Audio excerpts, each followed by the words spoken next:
গণমাধ্যমে দেয়া বক্তব্যে সেনাবাহিনী প্রধান জেনারেল ওয়াকারুজ্জামান অন্তর্বর্তীকালীন সরকার গঠনের ঘোষণা দিয়েছেন। বলেছেন, সব দাবি মেনে নেওয়ার পাশাপাশি সব হত্যাকাণ্ডের বিচার হবে।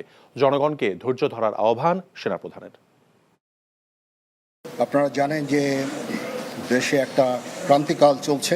মাননীয় প্রধানমন্ত্রী পদত্যাগ করেছেন। আমি সমস্ত রাজনৈতিক দলের নেতৃবৃন্দকে এখানে আমন্ত্রণ করেছিলাম। ওনারা এখানে এসেছেন। আমরা একটা সুন্দর আলোচনা করেছি।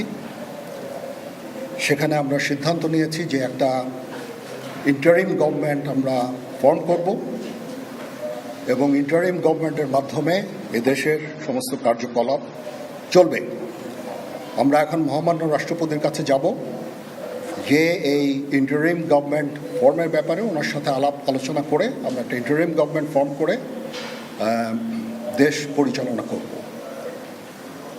আমি আপনাদের কথা দিচ্ছি, সমস্ত হত্যা, সমস্ত অন্যায়ের বিচার আমরা করব।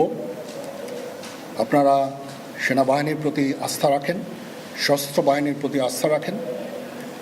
আমি সমস্ত দায়িত্ব নিচ্ছি, আপনাদের জানমাল, এবং আপনাদেরকে আমি কথা দিচ্ছি যে আপনারা আশাহত হবেন না।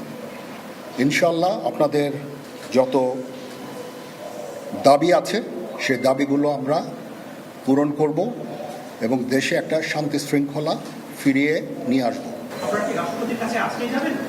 হ্যাঁ, আজকেই, বিকজ আমাদের এই সময় নাই। হ্যাঁ, এটা একটা বিশেষ একটা পরিস্থিতি।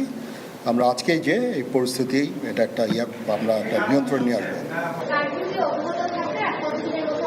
না, যদি জিনিসটা শান্ত হয়ে যায় তাহলে আর কারফিউর কোনো প্রয়োজন নাই, কোনো জরুরি অবস্থার প্রয়োজন নাই, কোনো কারফিউর প্রয়োজন নাই, কোনো গোলাগুলির প্রয়োজন নাই। আমি আদেশ দিয়ে দিয়েছি, সেনাবাহিনী কোনো গোলাগুলি করবে না, পুলিশ কোনো গোলাগুলি করবে না।